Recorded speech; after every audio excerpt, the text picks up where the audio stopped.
रौनकपुर नाम के एक शहर में राजा रोंक सिंह का राज हुआ करता था। वो हमेशा अपनी प्रजा के हित में कार्य किया करते थे। वहाँ की प्रजा बहुत खुश रहती थी। एक दिन गिद्ध आकाश में भूतिया पेड़ के बीज लेकर उड़ रहा था। जैसे ही गिद्ध रौनकपुर पहुंचा तो उसके मुंह से एकदम बीज रौनकपुर के बीचों बीच गिर गया। बीज भूतिया था, इसलिए अगले ही दिन वो पौधा बन गया। वहां के स्थानीय निवासियों ने जब पौधे को देखा तो हैरान रह गए, क्योंकि पौधे का रंग काला था। बाद में लोगों ने आपस में चर्चा की और यह समझा कि खेत में उगने वाला कोई घास पात या वनस्पति होगी। दूसरे दिन वो पौधा काफी बड़ा हो गया। लोगों को और ज्यादा दुविधा हुई कि एक ही दिन में ये पौधा इतना बड़ा कैसे हो गया।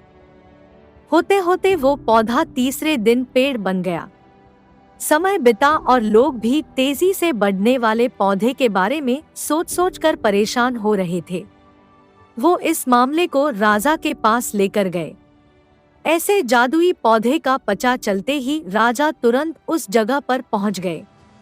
राजा को जैसे ही पता चला कि एक काले रंग का पौधा 3 दिन में पेड़ बना है, तो वो भी उस पेड़ को हैरानी से देखने लगे।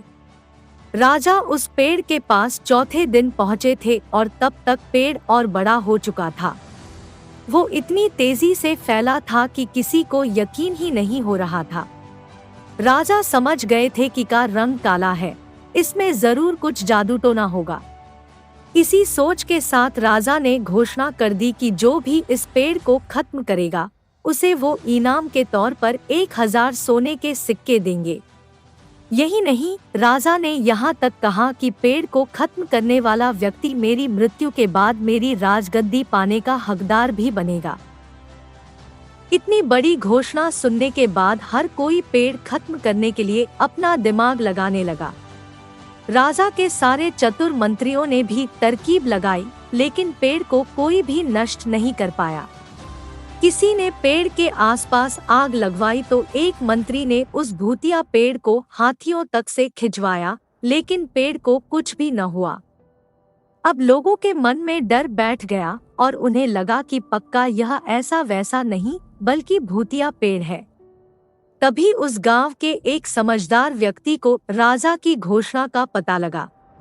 जानकारी मिलते ही वह अपने गुरु के पास भूतिया पेड़ से जुड़े रहस्य को जानने के लिए पहुंच गया। गुरुजी ने अपनी ध्यान की शक्ति को एकत्र करके देखा और उससे पूछा, क्या तुम पेड़ को खत्म करना चाहते हो? समझदार व्यक्ति ने जवाब दिया, हाँ गुरुजी, सब उससे परेशान है। गुरुजी ने बताया कि उसे खत्म करने का एक ही तरीका है। इसके लिए तुम्हें उस पेड़ के आसपास नमक डालना होगा। इस तरकीब के बारे में जानते ही वो व्यक्ति तेजी से राजा के पास गया और कहा कि इस पेड़ के आसपास आपको नमक डलवाना होगा। ऐसा करने पर ही यह पेड़ खत्म होगा। राजा ने अपने सैनिकों को ठीक ऐसा ही करने को कहा।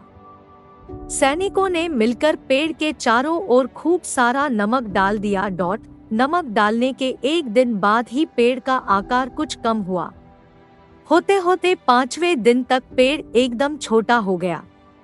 उसके बाद गलकर वो गायब ही हो गया। उस व्यक्ति की तरकीब काम कर गई और राजा ने खुश होकर उसे इनाम की 1000 सोने की मोहर पहले दी। उसके बाद एक पत्र दिया जिसमें लिखा था कि वो राजा के मरने के बाद उनकी गद्दी को संभालेगा। वो समझदार व्यक्ति खुश होकर अपने घर चला गया।